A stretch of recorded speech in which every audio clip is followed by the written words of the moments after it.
Pelo sinal da Santa Cruz, livrai-nos Deus, nosso Senhor, dos nossos inimigos, em nome do Pai, do Filho e do Espírito Santo. Amém. Meu Senhor e meu Deus, creio firmemente que estás aqui, que me vês, que me ouves. Adoro-te com profunda reverência. Peço-te perdão dos meus pecados e graça para fazer com fruto este tempo de oração. Minha Mãe Imaculada, São José, meu Pai e Senhor, meu anjo da guarda, intercedei por mim.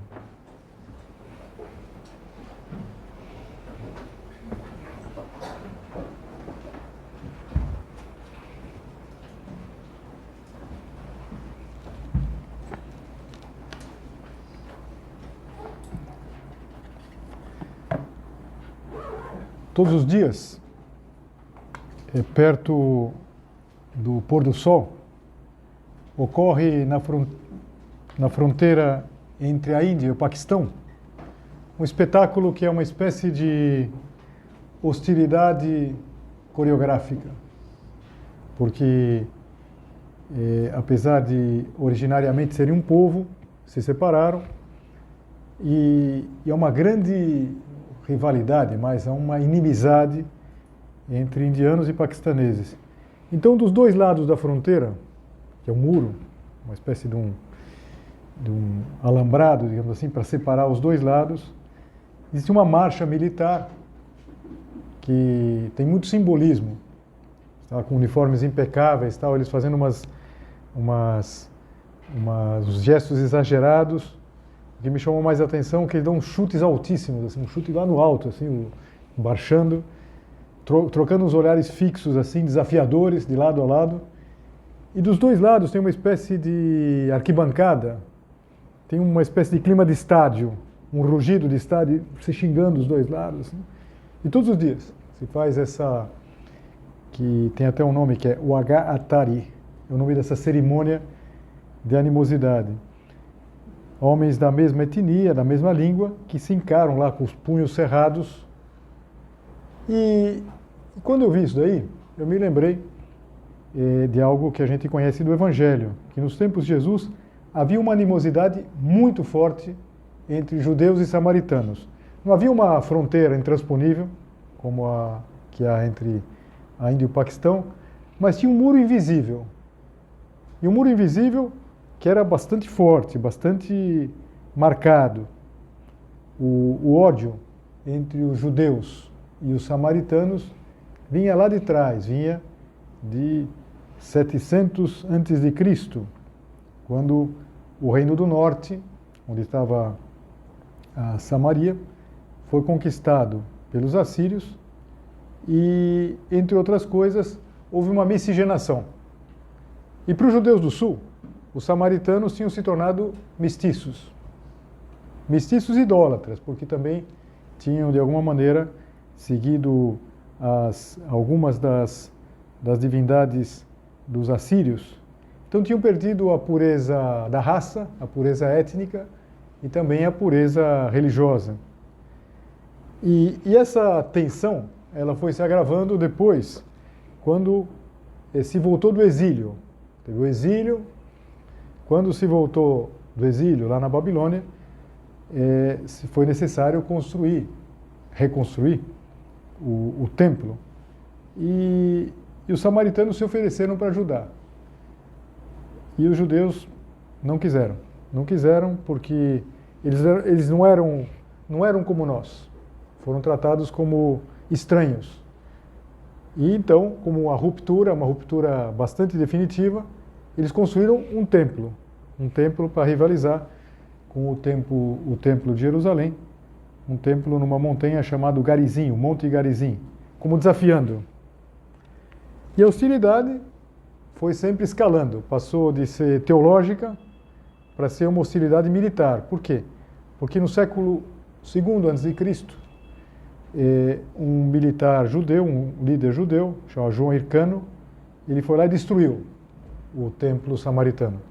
Então, começou um ciclo de vingança, de desprezo recíproco.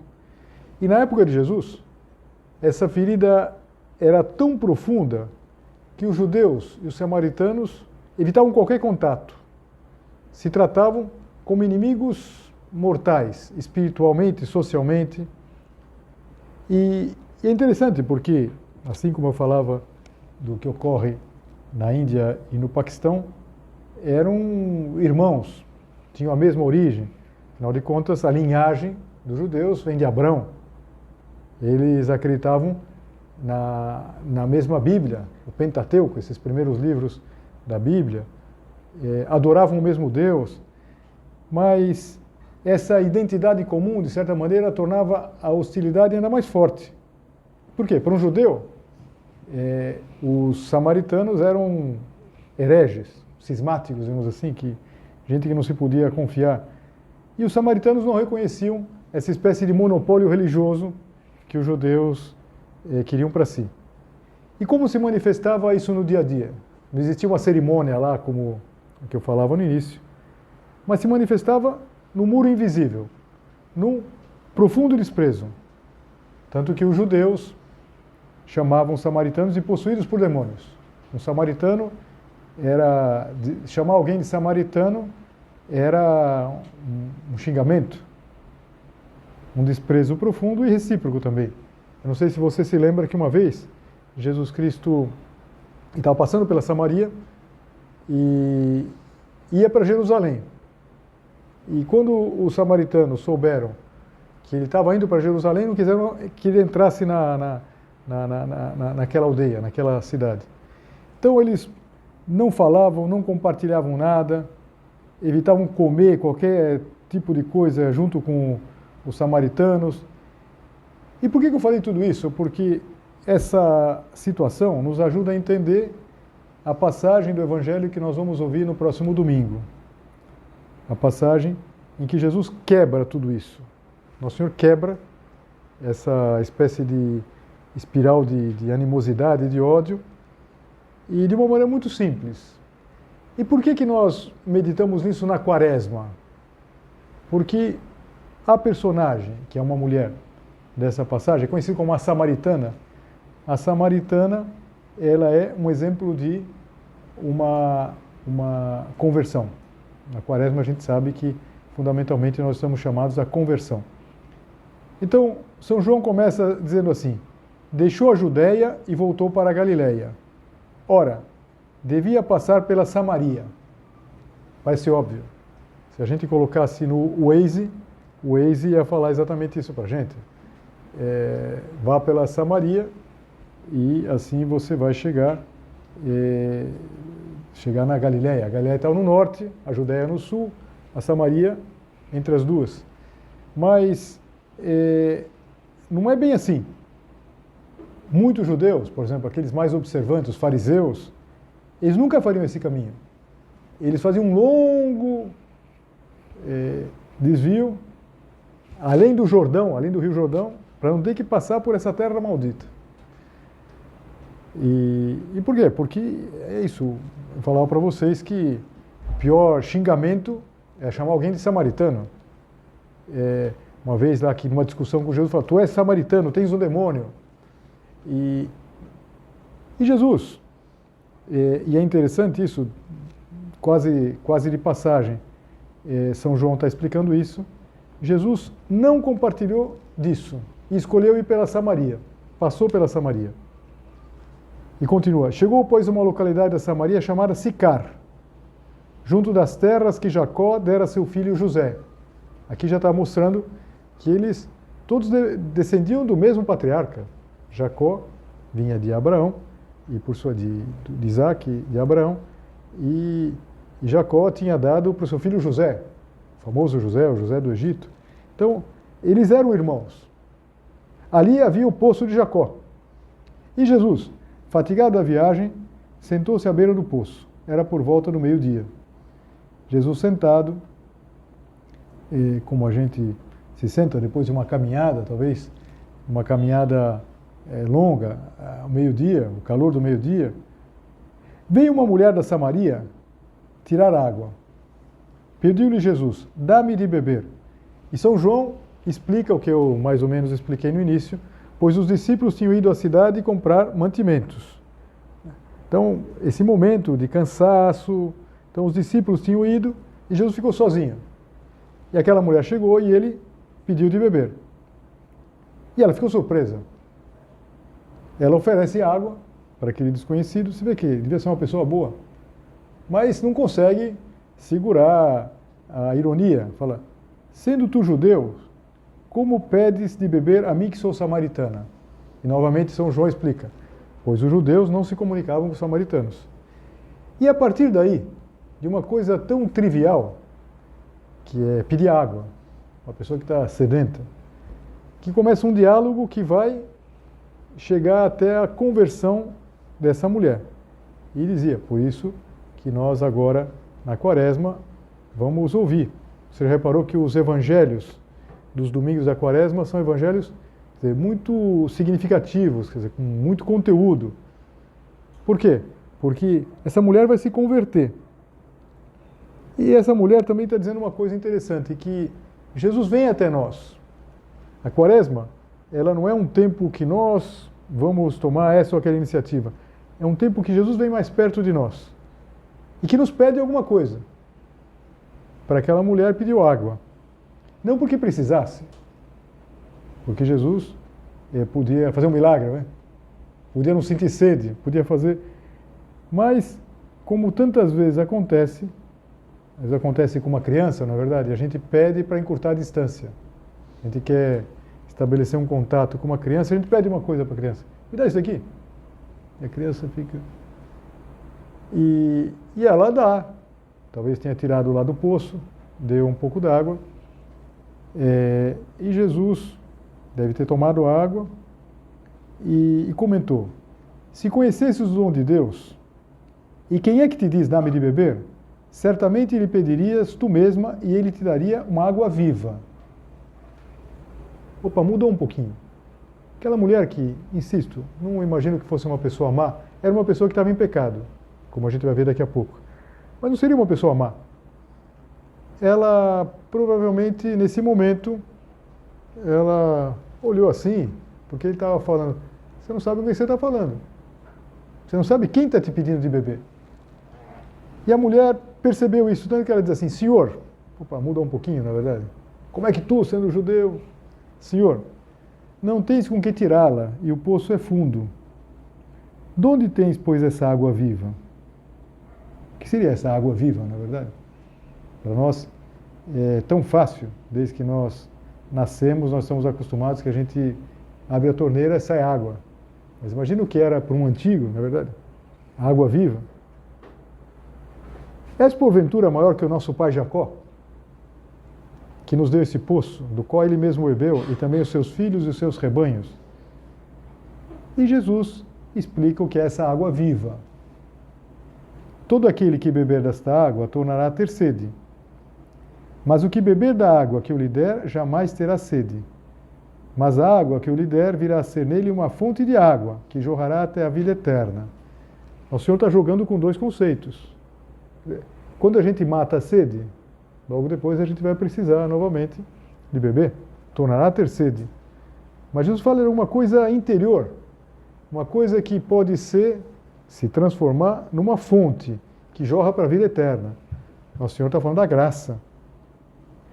E ela de repente começa a intuir alguma coisa. Talvez o falar da água viva começasse a fazer ela pensar quantas vezes ela vinha naquele poço todo dia, no calor, no frio, na chuva. E então, com um atrevimento bonito, que a gente deve até querer imitar, é dizer assim, Senhor, dá-me desta água para eu já não ter sede nem vir aqui tirá-la. Ela mudou. E ela de repente percebeu que aquele que pedia tinha muito para oferecer para ela.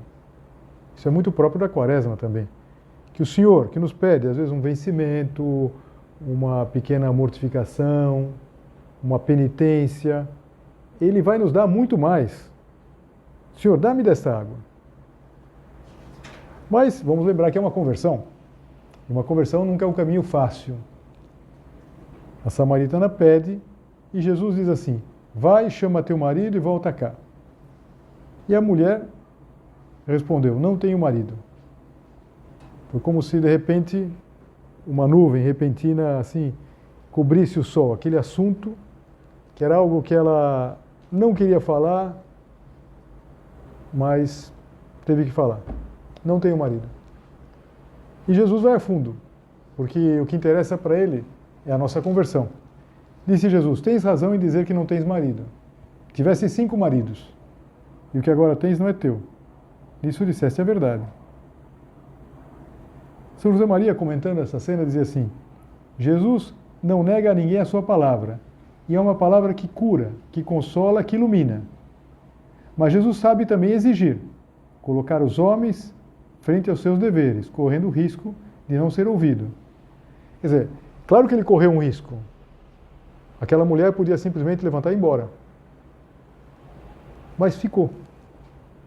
No fundo, ela intuiu que valia a pena continuar aquela conversa. Talvez quando ela era mais nova, eu penso, ela tinha sonhado com uma vida bonita, com um amor belo, mas agora ela já estava na 6ª união. Tinha tido 5, agora um 6º, e provavelmente ela já tinha se desiludido em encontrar o amor da vida dela. Ela tinha se desiludido da própria vida. Imagina como ela ia cada dia para o poço. E é interessante porque Jesus coloca o dedo, não para ferir, mas como um médico às vezes tem que lancetar alguma coisa, para tirar o pus, para que se possa curar. Jesus queria curar, queria que ela se convertesse. E ela aceita, ela entra no jogo, ela continua o diálogo, diz assim: Senhor, disse-lhe a mulher, vejo que és profeta. Como que ele podia saber tudo aquilo? Ele não era de lá, estava passando por lá. Nossos pais adoraram neste monte. Lembra que eu falei do Monte Garizinho, onde tinha uma espécie de templo rival do templo de Jerusalém, que foi destruído? Provavelmente ele apontou lá. Mas vós dizeis que é em Jerusalém que se deve adorar. Alguém pode dizer, será que ela está fugindo do assunto? Talvez sim, talvez não. Mas o fato é que Jesus esclarece que a salvação é para todos. E tem um trecho longo, tudo isso nós vamos ouvir no domingo. Diz assim: mulher, acredita-me, vem a hora em que não adorareis o Pai, nem neste monte, nem em Jerusalém.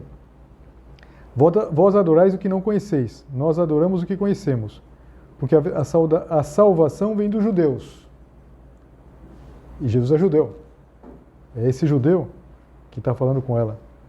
E Jesus é o Salvador. Mas vem a hora, e já chegou, em que os verdadeiros adoradores hão de adorar o Pai em espírito e verdade. E são esses adoradores que o Pai deseja. Deus é espírito, e seus adoradores devem adorá-lo em espírito e verdade. E se vê que a mulher foi entrando, claro.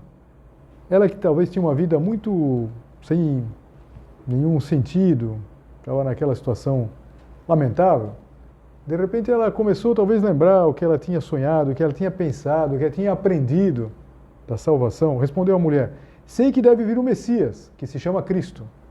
A palavra Messias, traduzida para o grego, é Cristo, que é ungido. Quando, pois, vier, ele nos fará conhecer todas as coisas. Disse-lhe Jesus: sou eu quem fala contigo. Eu sou o Cristo. Eu sou o Messias. Então, imagina a expressão dela, né? Aquela mulher, ela fica tão impressionada que ela sai correndo. E ela sai correndo para a cidade e deixa lá o cântaro. Vim de ver de um homem que me contou tudo o que tenho feito. Não seria ele, porventura, o Cristo? De repente, aquela mulher que vivia numa situação de pecado se transforma num apóstolo. Interessante. Essa foi a grande conversão dela.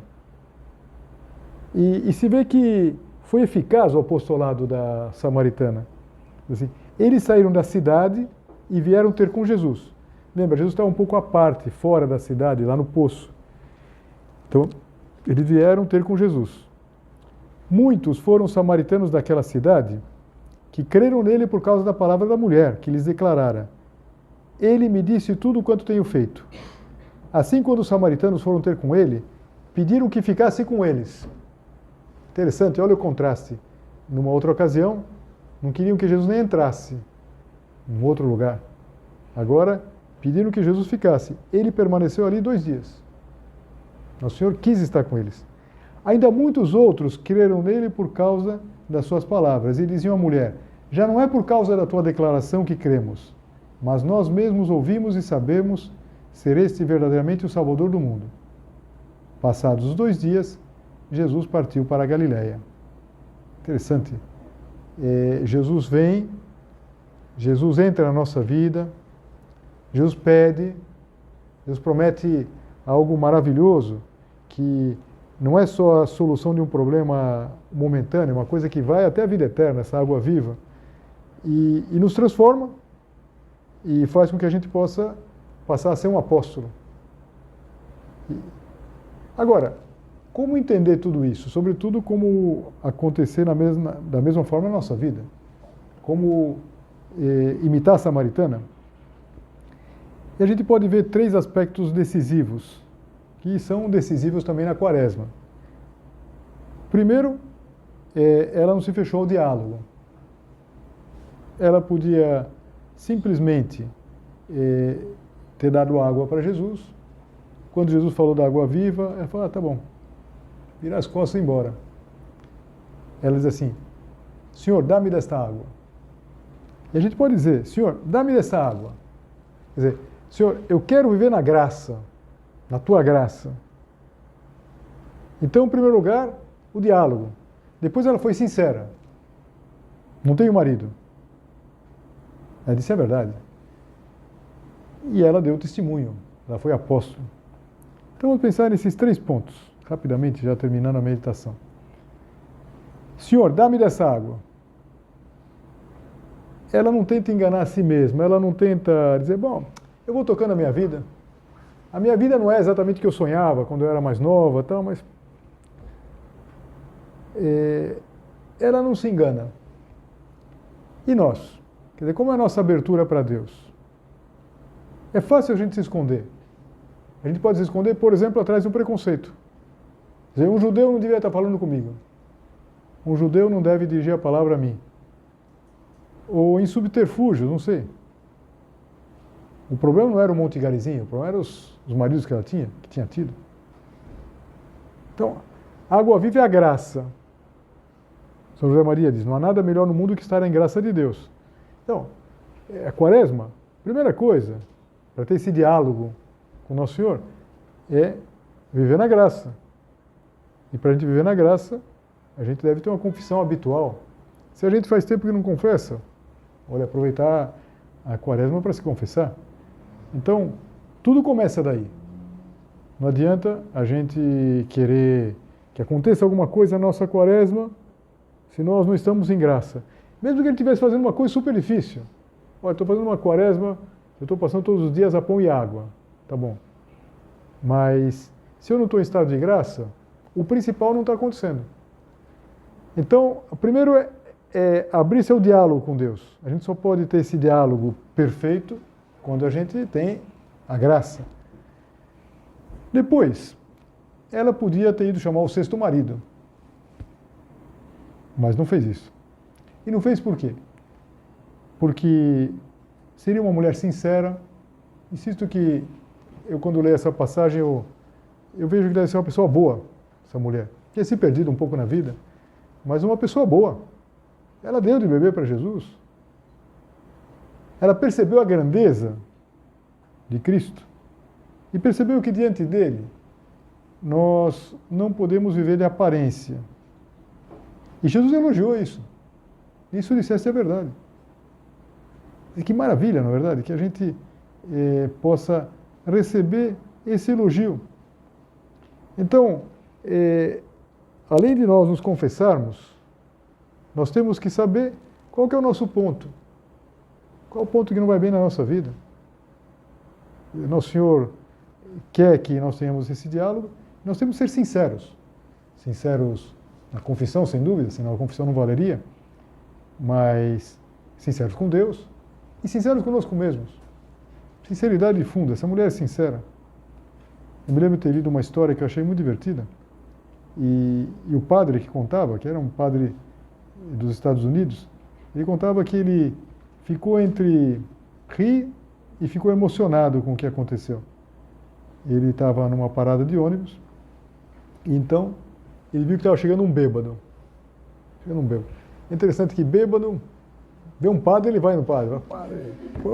Faz uma pergunta, uma dúvida. Bêbado assim. Então, esse padre vai falar comigo, vai puxar um papo aí. Então, o bêbado estava chegando, ele parou assim numa distância respeitosa, falou, padre, estou bêbado. Então, claro, todo mundo via. E ele dizia isso, eu falava, olha, dentro do que cabe lá, tive vontade de rir, mas um homem sincero, estava bêbado. Vou falar, não. Então, será que a gente não teria que fazer isso? Olha, quer saber? Eu estou aí com inveja. Quer saber? Eu fiz isso aqui para aparecer. Quer saber? Eu estou muito com raiva. Quer saber? Claro, não vai ser dessa maneira desabrida que eu estou fazendo aqui, mas às vezes a gente precisa ser sincero conosco mesmos. A gente cria umas teorias, na verdade. Não, os judeus, os samaritanos, o Monte Garizim. Não, quer saber? Então, nós temos que abrir-nos ao diálogo com o nosso Senhor Jesus Cristo. Sermos sinceros conosco mesmos, em primeiro lugar, senão a gente não vai ser sincero com Deus.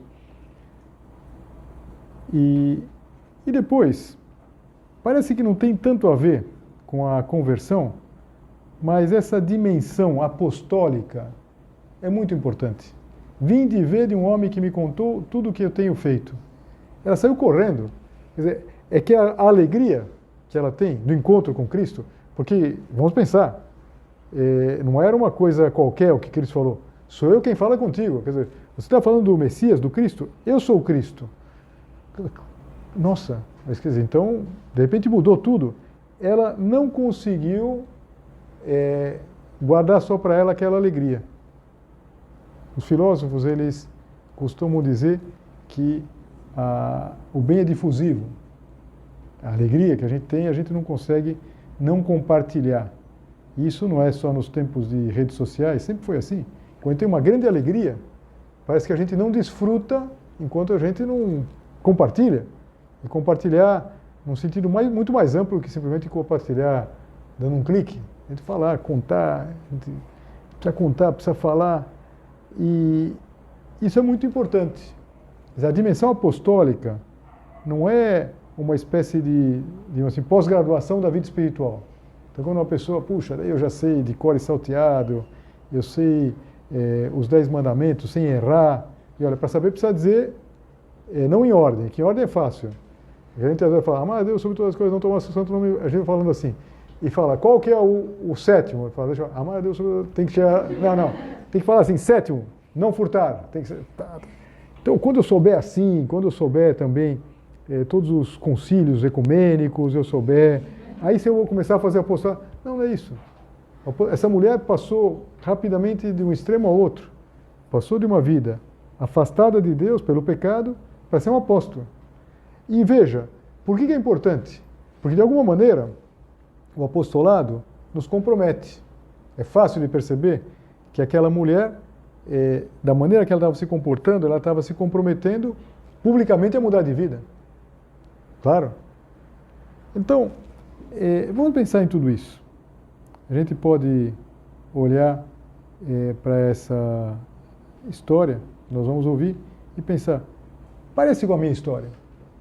Talvez eu não tenha chegado tão longe, não tenha chegado a decisões assim, mas mesmo que chegasse, sempre se pode voltar.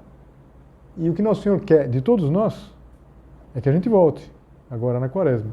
Mas para isso a gente precisa seguir tudo isso que a gente vai ouvir. Nós vamos ouvir no domingo, na missa do domingo. E às vezes eu penso que se a gente não pode imitar a grandeza de Nossa Senhora, porque Nossa Senhora é Imaculada, a gente pode imitar a grandeza da Samaritana. Está mais ao nosso alcance. Uma mulher que se converte, como a gente tem que se converter. E por isso a gente pode pedir a Nossa Senhora, sim, que nos ajude a imitar a Samaritana. Que a gente tenha esse itinerário de conversão. Que a gente saiba sempre se abrir ao diálogo com Cristo. E dessa maneira nós possamos ser muito felizes. A vida dessa mulher mudou radicalmente. A Quaresma não é simplesmente um tempo de vencimento, é um tempo de conversão. E essa cena de conversão pode nos inspirar nesse tempo que nós estamos vivendo.